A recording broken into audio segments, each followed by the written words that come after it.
রোজকার ওই ব্যস্ততায় ভরা জীবন আর প্রচণ্ড গরমের থেকে পালিয়ে আমরা কিছুদিনের জন্য ছুটি কাটাতে চলে এসেছি পাহাড়ে। হ্যালো, ওয়েলকাম টু শ্রীয়ের মিনি ভ্লগ। ওখানে পৌঁছাতে পৌঁছাতে দুপুর হয়ে যাওয়ায় লাঞ্চ সেরে তারপর আর একটু টাইম নষ্ট না করে রেডি হয়ে সবাই মিলে বেরিয়ে পড়লাম পাহাড়ের বুকে থাকা এই ছোট্ট গ্রামটাকে এক্সপ্লোর করতে। সত্যি বলছি, জানো তো, ওখানে পৌঁছানোর পর থেকেই মনে হচ্ছিল যেন একটা আলাদা জগতে চলে এসেছি। যেদিকে যাচ্ছি সেদিকেই শুধু সবুজ আর সবুজ।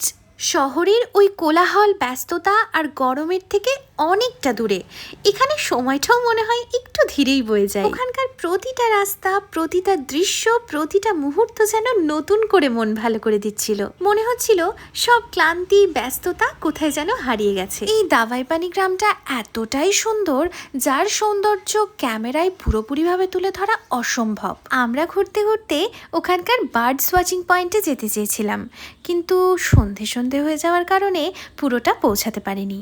আর মামনির পক্ষেও হাঁটু ব্যথা, মাজা ব্যথা নিয়ে ওখানে আসাটা একটু ডিফিকাল্ট ছিল। তোমরা যারা এই গরমে একটু শান্তির খোঁজে পাহাড়ে যাবার প্ল্যান করছো, তারা কিন্তু এনজেপি থেকে 3 ঘন্টা দূরের এই দাওয়াইপানি গ্রাম থেকে ঘুরে আসতেই পারো। আমি একদম শিওর হয়ে বলছি, এখানে আসলে তোমাদের মন প্রাণ জুড়িয়ে যাবে।